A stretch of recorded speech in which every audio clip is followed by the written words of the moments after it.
Naglinis muna ako ng loob ng bahay bago nga kami gumala.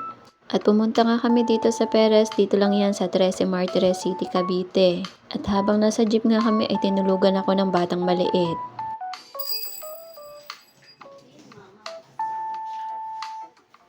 Magandang araw mga mare! Samahan nyo nga ako sa panibagong araw na naman at syempre panibagong araw ay panibagong mini vlog. Etong ganap na ito nga mga mare ko ay linggo pa yan. Hindi ko na nga kinayang i-edit pa yan kaya nga ngayon lang natin yan may i-upload. Naglinis nga lang ako ng bahay dyan mga mare ko bago nga kami kumala o lumabas ng bahay. Para nga pagkadating ni Mister ay malinis din yung loob ng bahay. Kahit nga walang tao pagdating niya.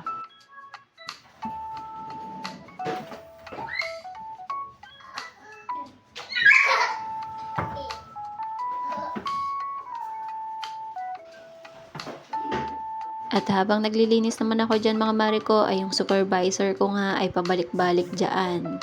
Sobrang likot kasi talaga dyan mga mare ko kaya hindi ka nga makapaglinis dyan ng madalian.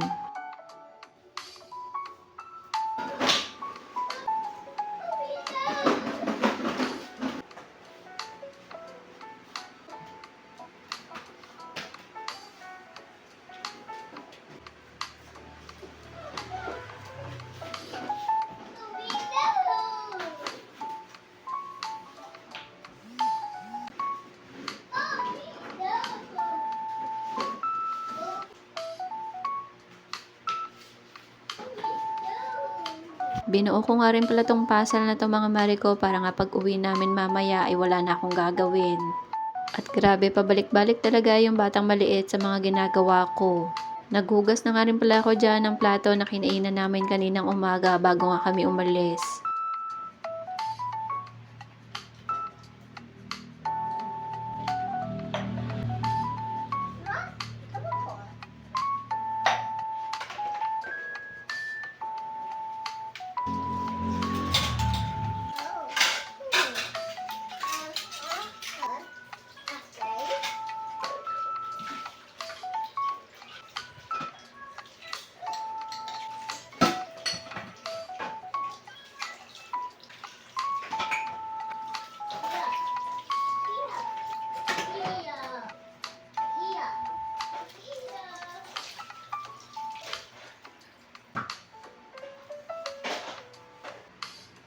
Naready ko na nga din pala dyan yung uulamin namin.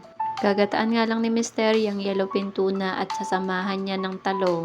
Fast forward mga mare ko, nakaligo na itong batang maliit at pinainom ko na siya ng kanyang vitamins. Tatanong nyo nga kung anong vitamins ng batang maliit ay BWC Kids po.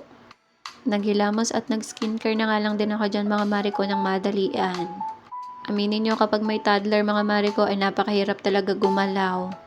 Yung tipong 30 to 1 hour lang dapat yung galawan mo pero nagiging 2 hours dahil nga meron kang toddler.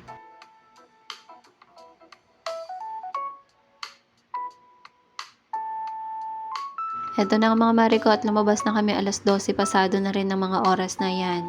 At dito nga kami pumunta sa Perez, dito yan sa may 13 Martires City, Cavite. May bibisitahin nga lang kami dito at syempre mag-overpass tayo. At pagkadating nga namin dito ay wala pa yung iniintay namin. At finally, after 30 minutes ay dumating din yung iniintay namin. Fast forward na nga yan mga mare ko at bumiyahin na kami pa uwi 4:00 pasado na rin kasi ng mga oras na yan. At habang nasa jeep nga kami ay tinulugan ako ng batang maliit. At isa din talaga to sa dinayo ko sa kanila mga mare ko yung longganisa kasi napakasarap talaga nito, walang halong eme. Yung tipong makakadalawang subukan ng kanin at kakaunti lang yung ulam mo ay solve na solve ka na talaga. At kung gusto nyo nga rin matikman to mga mare ko ay talagang hindi ako mapapahiya sa inyo kasi masarap talaga siya. Kung kayo nga ay around Perez lang ay pwede kayo umorder sa kanila. O di kaya ay i-PM nyo ako mga mare ko para ako na lang magsasabi sa kanila kung gusto nyo ding umorder.